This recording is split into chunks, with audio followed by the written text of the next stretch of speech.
The script our team has chosen for this project is John's Cat-Astrophe, written by Elizabeth Dongtai and Victoria Lowe, which is a story about the journey of John, an introverted workaholic who works at an experimental cat food company, finding a way back into his own body and life after an incident that caused him to switch bodies with his cat McSnuggles. The team has chosen to adapt this script as a board game, played by 3 to 5 players.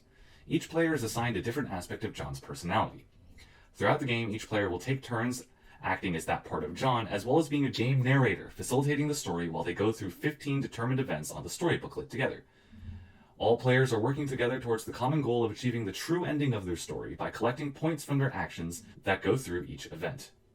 These events can be altered by modifier cards and character cards, adding unexpected twists and turns to the story. Once they go through all the events and reaching the final event, players will work together to make one collective dice roll to determine whether John is able to convince McSnuggles to switch back their bodies. Now, let's go through the components of the game one by one. During their turn, the current John player will have to overcome the challenges and roles presented in the events. While these events may be made harder with modifier cards, players have the chance to increase their chances of succeeding the role with action cards. Action cards are categorized as strength or mind cards. Strength cards involve physical prowess, while mind cards focus on persuasion and intellect. Players can choose any action card from their hand to play in the event, as long as they justify their chosen actions through roleplay within a scene. If the game narrator approves of the player's action, the player will roll dice to determine whether their action on the event is successful. The action may add things like modifiers to the roll to make it easier to hit, or if it presents a detriment to the roll, more points to be rewarded if an event is succeeded.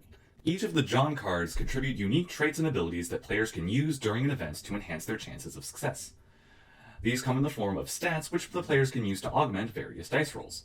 For example, Hermit John hates being outside, so in any events with interior settings, Hermit John will be able to add +1 to his charisma if the event asks that stat to be rolled. Diligent John has a very positive attitude in life, so he is able to re-roll a failed attempt when it is his turn. Each modifier card contains a modification to the story of an event and a modification to the roll being made in said event. It has the potential to make rolls easier or harder. Modifier cards are drawn randomly with the coming of each event, and as such it falls upon the game narrator to seamlessly incorporate them into the narrative, regardless of how absurd the modifier itself may seem. The randomness of drawing the modifier cards adds both replay value and unpredictability to the game, creating a non-linear, branching narrative. Certain events in the event booklet may mention character cards. When this happens, the game narrator will pull out the corresponding character card and place it on the field. Depending on the character's role in the story, they may have modifiers that positively or negatively affect players. If an event calls for a character card to be placed, generally the success or fail of the event will be used to determine whether or not the character card remains in play. For characters that present benefits, if the event is succeeded, the character card will stay in play, and the opposite is true for characters that present detriments. For example, the friendly cats and savage cats are a good example of good and bad characters, with the friendly ones adding 1 point gained whenever you succeed an event, whereas the savage cats give you 1 point decreased. The story event booklet serves as a guide for setting scenes, establishing details about locations, companions, and the general circumstances happening in the scene.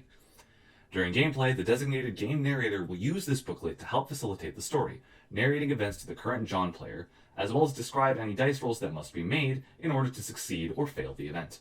Now then, let's go over how a general game is played. Firstly, before the game begins, select a narrator from one of the players. The narrator's role is to help facilitate the story with the story event booklet, and read out events to the current player John character acting at the scene. The role of the narrator and player John character will be passed around as the game goes on, so don't worry too much about who starts. Once a narrator is chosen, the narrator will then show a spread of John cards face down. Each player chooses one, and afterwards, the narrator can pick a John card for themselves. Each card is a trait of John that has different stats.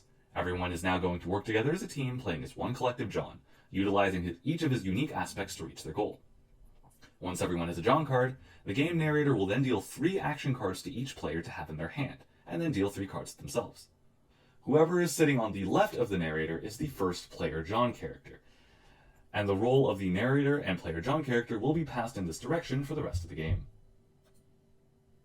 To start a turn, the current game narrator will read the event that players are currently on from the story event booklet. This event will set a general stage for what happens during the scene. Once that is done, the game narrator will then draw a modifier card and put it on the field to show what obstacles and information gets added to the event. This can range from flavor text to the story and actual detriments or changes to the rolls being made. The player John character then starts their turn by deciding which action card in their hand they would like to use and perform in the scene that has just been established.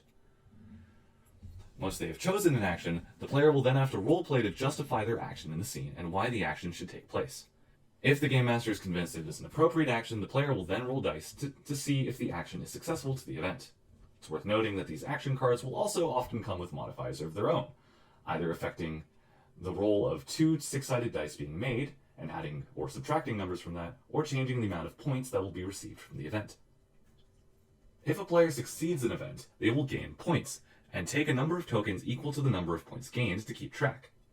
Conversely, if a player fails an event, they will lose points and discard any tokens they have.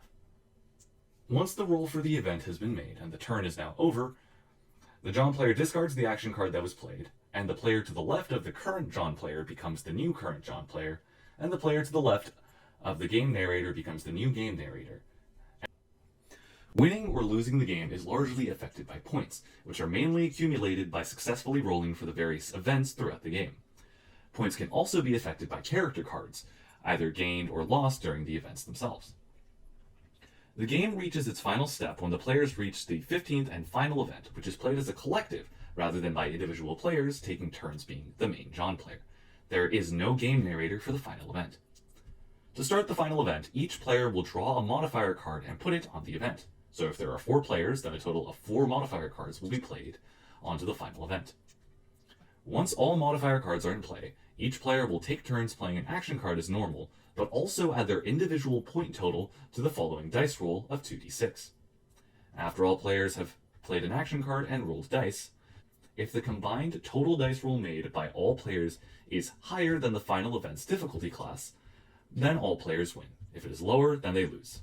Whether or not John successfully turns back into a human in his own body or not.